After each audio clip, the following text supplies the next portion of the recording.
ұзындығы 6 см, кесіндінің ішінен с нүктесі берілген, асы кесіндісінің ұзындығын тап, егер асы бөлу вс 1 бөлінген 11 қатынасында болса.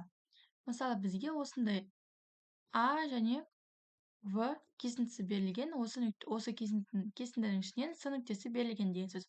Мынау тұрған 1 бөлінген 11 қатынасы дегеніміз, мысалы, а-сының ұзындығы 1х-қа тең болса, в-сының ұзындығы 11х-қа тең деген сөз. Яғни біз 1х-ті бөліп тастасақ, 11х-қа х пен х қысқартсақ, бізде қайтадан 1 бөлінген 11 қалады. Яғни бізде қатынастың мағынасы осындай.